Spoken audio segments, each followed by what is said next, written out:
ಇದ್ರ ಬಗ್ಗೆ CM DK Shivakumar ಕೂಡ ಹೇಳಿಕೆ ಕೊಟ್ಟಿದ್ದಾರೆ. ಬಿಜೆಪಿಯವರು ಅಶಾಂತಿ ಸೃಷ್ಟಿಸೋದು ಮಾಮೂಲಿ, ಕಮ್ಯುನಲ್ ವಿಚಾರ ಮಾಡ್ಬಿಡ್ತಾರೆ ಇದನ್ನ ಅಂತ ಕನಕಪುರದಲ್ಲಿ ಡಿಕೆ ಶಿವಕುಮಾರ್ ಹೇಳಿಕೆ ಕೊಟ್ಟಿದ್ದಾರೆ.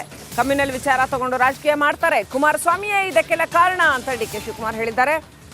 ಯಾರು ಏನೇ ತಪ್ಪು ಮಾಡಿದ್ರು ಕಾನೂನು ಪ್ರಕಾರ ಕ್ರಮ ಕೈಗೊಳ್ಳಿ ಅಂತ ನಾವು ಹೇಳಿದ್ದೀವಿ, ಯಾರಿಗೂ ಅನ್ಯಾಯ ಆಗಬಾರ್ದು ಅಂತ ಹೇಳಿದ್ವಿ. ಆದರೆ ಈ ವಿಚಾರದಲ್ಲಿ ಬಿಜೆಪಿ ಹಾಗೂ ಜೆಡಿಎಸ್ನವರು ರಾಜಕೀಯ ಮಾಡ್ತಿದ್ದಾರೆ, ಅವ್ರಿಗೆ ಬೇರೆ ಕೆಲಸ ಇಲ್ಲ, ಮೊಸರಲ್ಲಿ ಕಲ್ಲು ಹುಡುಕ್ತಾರೆ ಅಂತ ಡಿಕೆ ಶಿವಕುಮಾರ್ ಹೇಳಿದ್ದಾರೆ.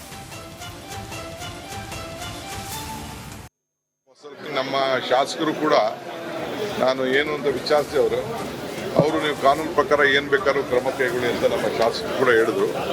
ನಾವು ಅಧಿಕಾರಿಗಳಿಗೆ ಹೇಳಿದ್ದೀವಿ, ಇನ್ವೆಸ್ಟಿಗೇಷನ್ ಮಾಡಿ ಯಾರಿಗೂ ಅನ್ಯಾಯ ಆಗಬಾರ್ದು, ಯಾರು ತಪ್ಪು ಮಾಡಿದ್ದಾರೆ ಅದು ಶಿಕ್ಷೆ ಆಗಲಿ, ಏನು ತೊಂದರೆ ಏನಿಲ್ಲ ಅಂತ ನಾವು ಹೇಳಿದ್ವಿ. ಪರಮೇಶ್ವರರು ಕಾನೂನು ರೀತಿ ಕ್ರಮ ಕೈಗೊಳ್ಳಿ ಅಂತ ನಿನ್ನೆ ನಾನು ಹೇಳ್ಬಿಟ್ಟು ಈ ಕಡೆ ಬಂದಿದ್ದೀನಿ. ರಾಜಕೀಯವಾಗಿ ಯಾಕೆ ಸರ್ ಈ ವಿಚಾರನ ಚರ್ಚೆ ಮಾಡಿ? ಊರು ರಾಜಕಾರಣ ಪಾಪ ಬಿಜೆಪಿಯವ್ರಿಗೆ ದಳದವ್ರಿಗೆ ಏನು ಕೆಲಸ ಇಲ್ಲ, ಅವ್ರೇನಾದ್ರು ಮೊಸರು ಕಲ್ಲಿಡಬೇಕು ಅಂತ ಅವ್ರೇನು ರಾಜಕಾರಣಕ್ಕೋಸ್ಕರ ಪಾಪ ಅವ್ರು ಮಾಡ್ತಾ ಇದ್ದಾರೆ. ಅವ್ರು ಬಿಜೆಪಿಯವ್ರದ್ದು ಅವ್ರ ಮಾಮೂಲಿ ಬಿಡಿ, ಅವರು ಅಶಾಂತಿ ಮೂಡಿಸುವಂಥದ್ದು ಇದೇ ಕೆಲಸ ಅವ್ರಿಗೆ ಜನತಾ ದಳದವ್ರಿಗೆ ಇನ್ನೇನು ಬೇರೆ ಕೆಲಸ ಇಲ್ಲ.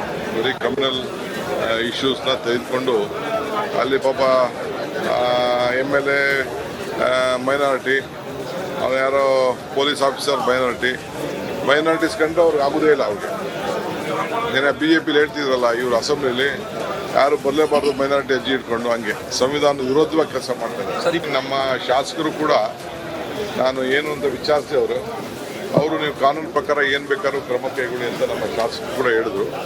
ನಾವು ಅಧಿಕಾರಿಗಳಿಗೆ ಹೇಳಿದ್ದೀವಿ, ಇನ್ವೆಸ್ಟಿಗೇಷನ್ ಮಾಡಿ ಯಾರಿಗೂ ರಾಮನಗರದಲ್ಲಿ ವಕೀಲರು ವರ್ಸಸ್ ಪೊಲೀಸರ ಸಂಘರ್ಷ ತಾರಕಕ್ಕೆ. ಬೃಹತ್ ಮಟ್ಟದಲ್ಲಿ ವಕೀಲರು ಅಹೋರಾತ್ರಿ ಧರಣಿಗೂ ಕೂಡ ಮುಂದಾಗಿ ಅವರ ಬೇಡಿಕೆ ಇದ್ದಿದ್ದು ಐಜೂರು ಪೊಲೀಸ್ ಠಾಣೆಯ ಸಬ್ ಇನ್ಸ್ಪೆಕ್ಟರ್ ಸಸ್ಪೆಂಡ್ ಆಗಬೇಕು ಅಂತೇಳಿ. ಆ ಜಟಾಪಟಿಯ ವಿಚಾರಕ್ಕೆ ಸಂಬಂಧಪಟ್ಟಂತೆ ಐಜೂರು PSI ಸೈಯದ್ ತನ್ವೀರ್ ಹುಸೇನ್ ಸಸ್ಪೆಂಡ್ ಆಗಿದ್ದಾರೆ. ಸದನದಲ್ಲಿ PSI ಅಮಾನತು ವಿಚಾರವಾಗಿ ಪ್ರಸ್ತಾಪವನ್ನ ಮಾಡಿದ್ದಾರೆ ಡಾಕ್ಟರ್ ಜಿ ಪರಮೇಶ್ವರ್ ಅವರು. ಗೃಹ ಸಚಿವರಾಗಿರುವಂಥ ಡಾಕ್ಟರ್ ಜಿ ಪರಮೇಶ್ವರ್ ಅವರು ಹುಸೇನ್ ಅವರನ್ನು ಸಸ್ಪೆಂಡ್ ಮಾಡಿ ತನಿಖೆಗೆ ಆದೇಶ ಕೊಟ್ಟಿದ್ದೀವಿ ಅಂತೇಳಿ ಅವರು ತಿಳಿಸಿದ್ದಾರೆ. ಕಾರಣಕರ್ತರು ಯಾರೇ ಇರಲಿ ಅವರ ಮೇಲೆ ಕಠಿಣ ಕ್ರಮ ತೆಗೆದುಕೊಳ್ತೀವಿ ಅಂತೇಳಿ ಅವರು ಸದನದಲ್ಲಿ ತಿಳಿಸಿದ್ದಾರೆ. ಕೇಳಿ. ರೀತಿಯಲ್ಲಿ ನಡ್ಕೊಂಡಿಲ್ಲ ಕೇಸ್. ಏನು ಸದನದಲ್ಲಿ ಚರ್ಚೆ ಆಯಿತು, ನಾನು ಕೆಲವು ಮಾಹಿತಿಗಳನ್ನು ಮತ್ತು ಉತ್ತರವನ್ನು ಕೊಟ್ಟಿದ್ದೆ. ಆದರೆ ಮಾನ್ಯ ವಿರೋಧ ಪಕ್ಷದ ನಾಯಕರು ಮತ್ತು ಎಲ್ಲ ಗೌರವಾನ್ವಿತ ಸದಸ್ಯರುಗಳು ಕೂಡ ನಮಗೆ ಉತ್ತರ ಸಮಂಜಸವಾಗಿಲ್ಲ, ಅಧಿಕಾರಿ ಸಬ್ ಇನ್ಸ್ಪೆಕ್ಟ್ರು ತಪ್ಪು ಮಾಡಿದ್ದಾನೆ, ಅವನು ಸರಿಯಾದ ರೀತಿಯಲ್ಲಿ ನಡ್ಕೊಂಡಿಲ್ಲ, ಕೇಸ್ಗಳನ್ನು ರಿಜಿಸ್ಟರ್ ಮಾಡುವಾಗ ತಾರತಮ್ಯ ಮಾಡಿದ್ದಾನೆ ಅನ್ನುವಂಥ ಮಾತುಗಳನ್ನು ಹೇಳಿದರು. ಹೇಳಿದಾದ ಮೇಲೆ ಅವರನ್ನು ಅಮಾನತು ಮಾಡಬೇಕು ಅಂತ ಕೂಡ ಬೇಡಿಕೆಯನ್ನು ಒತ್ತಾಯವನ್ನು ಮಾಡಿದರು. ಅಲ್ಲಿ ರಾಮನಗರದಲ್ಲಿ ವಕೀಲರೆಲ್ಲರೂ ಕೂಡ ಆ ಅಧಿಕಾರಿಯನ್ನು ಸಸ್ಪೆಂಡ್ ಮಾಡಬೇಕು ಅಂತ ಕೂಡ ಒತ್ತಾಯ ಮಾಡಿ ಇವತ್ತು ಬೆಂಗಳೂರಲ್ಲಿ ಬಂದು ಬೆಂಗಳೂರಿನಲ್ಲಿ ಪ್ರೊಟೆಸ್ಟ್ ಮಾಡಬೇಕು ಅಂತ ಕೂಡ ಅವರು ಉದ್ದೇಶ ಇಟ್ಕೊಂಡಿದ್ದಾರೆ. ಆದ್ದರಿಂದ ಸರ್ಕಾರ ನಾವು ಈಗ ಒಂದು ತೀರ್ಮಾನಕ್ಕೆ ಬಂದಿದ್ದೇವೆ.